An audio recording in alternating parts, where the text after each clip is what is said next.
અબડાસા તાલુકાના જખૌ ખાતે શ્રી ઓઘવરામ બાપાનું 135મો પ્રાગટ્ય મહોત્સવ ઉજવવામાં આવ્યો હતો, જેમાં ઘણી સંખ્યામાં ભાનુશાલી સમાજના ભાઈઓ અને બહેનો ઉમટ્યા હતા।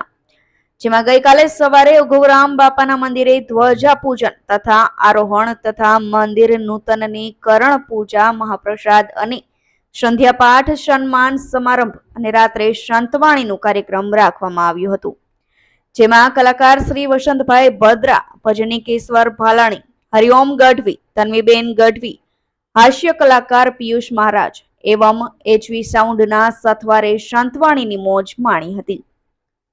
જેમાં આજે સવારના ભુજથી આવેલ ઓઘવાસીસ રથ જ્ઞાતિ અને રેલીનું ભવ્ય સ્વાગત કરવામાં આવ્યું હતું અને ભવ્ય શોભાયાત્રા અને ત્યારબાદ ભગવાન શ્રી રામ અને ઓઘવરામ પ્રાગટ્ય મહોત્સવ અને મહાપ્રસાદનું આયોજન કરવામાં આવ્યું હતું, જેમાં દેશ મહાજનના પ્રમુખ દામજીભાઈ ભાનુશાલી ઉપસ્થિત રહ્યા હતા, તેમજ શ્રી જખૌ ભાનુશાલી ચેરિટેબલ ટ્રસ્ટના પ્રવીણભાઈ ભાનુશાલી, તુલસીભાઈ ભાનુશાલી તેમજ તેમની સમગ્ર ટીમે જહેમત ઉઠાવી હતી। આ કાર્યક્રમમાં પીજીવીસીએલ અને પોલીસ સ્ટાફ સાથે જોડાયા હતા, જેમાં ઘણી સંખ્યામાં જ્ઞાતિજનો બહોળી સંખ્યામાં ઉપસ્થિત રહ્યા હતા। રમેશ ભાનુશાલીનો report, Gujarat National TV News, Abdasa, Kutch.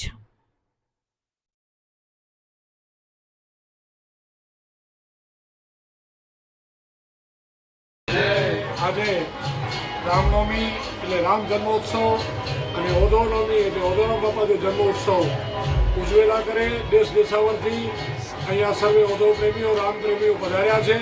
સમસ્ત સનાતન ધર્મ અહીંયા આજે લાભ લઈ રહ્યો છે। જખૌમાં છેલ્લા 48 વર્ષથી આ અમારા વડીલોનો આશીર્વાદથી આ પર્વ ચાલી રહ્યો છે।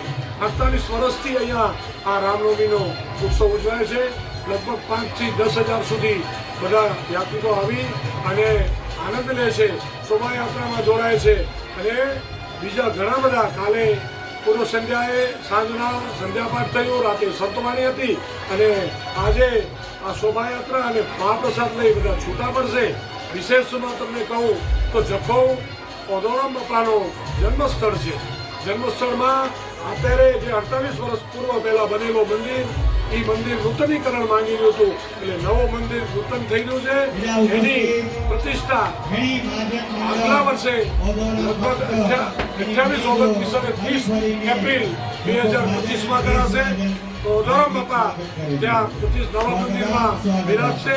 એના સિવાય એ ત્રિદિવસીય કાર્યક્રમમાં 251 કુંડી એટલે 1000 હાથ જોડીનો એક હરિહરાત્મક મહાયજ્ઞ જે હરિદ્વારમાં 58 વર્ષથી જે અગ્નિ પ્રજ્વલિત છે એનો અગ્નિ લઈને અહીંયા 1000 હાથ જોડીનો મહાયજ્ઞ કરવામાં આવશે। એના સિવાય બીજા દિવસે સમસ્ત ભાનુશાલીના જે સમૂહલગ્ન દર વર્ષે થાય છે એ પણ 2025માં જખૌમાં યોજવામાં આવશે। આપણે સૌ એનો લાભ લઈએ।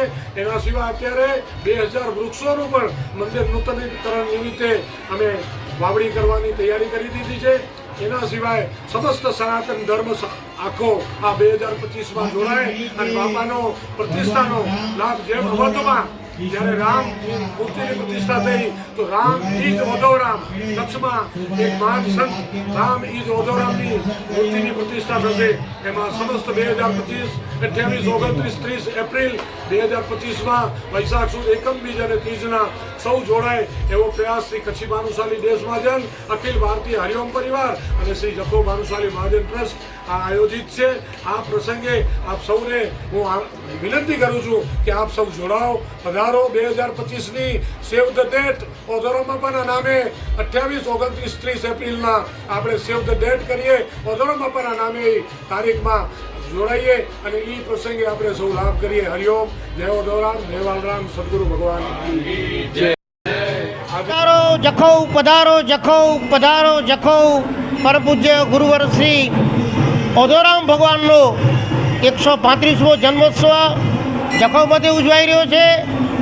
તમામ 18 વર્ણના સનાતની ભાઈઓ, આજે આપણા માટે અનેરો દિવસ છે। રામ ઈજ ઓઘવરામ, આજે ઓઘવરામજી મહારાજના જન્મદિવસે રામનવમી એટલે ભગવાન રામનો પણ પ્રાગટ્ય દિવસ। આ પવિત્ર દિવસે જ્યારે આપણે સૌ यहाँ जखौ पधारी અને આપણા ભગવાન તુલ્ય એવા ગુરુ શ્રી ઓધોરામ મહારાજની ચરણરજ જ્યારે આપણે માથે લેશું ત્યારે આપણે સૌ પવિત્ર પર થશું, આપણે સૌ ધન્યતા પણ અનુભવીશું. આપણા ઉપર અત્યારે ભગવાન ઓધોરામ અને રામચંદ્ર ભગવાનની બહુ અસીમ કૃપા છે, જેનાથી આપણે સૌ અત્યારે દરેક રીતે માનવ સમાજ અત્યારે બહુ સુખી સંપન્ન થયો છે. અમારી ભાનુશાલી જ્ઞાતિ પણ અત્યારે સુખી સંપન્ન છે. ઘણા બધા ભાવિકો પધારી ચૂક્યા છે, ઘણા બધા ભાવિકો રસ્તામાં છે, ઘણા બધા ભાવિકો ઘણા બધાથી દૂરથી પણ આવી રહ્યા છે. સમસ્ત દેશ મહાજન અને દેશ મહાજનની સમસ્ત ટીમ મારી સાથે અમારા વડીલ આગેવાન અને દેશ મહાજનના ટ્રસ્ટી એવા શંકરભાઈ પણ હાજર છે. હું સૌને દેશ મહાજનની ટીમ વતી, જખૌ મહાજન વતી, જખૌ ચેરિટેબલ ટ્રસ્ટ વતી અને સનાતન ધર્મ વતી સૌને આવકારું છું. આપ પધારો પધારો પધારો. રામચંદ્ર ભગવાન કી જય, ઓધોરામ ભગવાન કી જય, વાલરામ ભગવાન કી જય, સનાતન ધર્મ કી જય. જખૌ મહારાજ શ્રી ભગવાન શ્રી ઓધોરામ મહારાજજીનો 135મો જન્મદિવસ જ્યારે ઉજવવામાં આવે છે ત્યારે કાલ 16/4/2024થી અમે આ પ્રોગ્રામની અંદર ઉપસ્થિત રહ્યા છીએ. ભાનુશાલી જ્ઞાતિ તો ભલે પણ 18 વર્ણ આમાં ઉપસ્થિત છે. કાલે પાદુકા પૂજન, રાતના સંતવાણીનો કાર્યક્રમ હતો. આજે જ્યારે મહારાજશ્રીનો પ્રાગટ્ય દિવસ છે ત્યારે અમે મોટી સંખ્યામાં દેશ વિદેશથી સમજો 12 ગામ જેટલા માણસો છે એ માણસો મહારાજશ્રીના દર્શન માટે આજે આવશે. બપોરે મહાપ્રસાદ લઈ સાંજના 4 વાગે અમે અહીંયાથી આ પ્રસંગ પૂરો થશે, અહીંયાથી છૂટા થશું.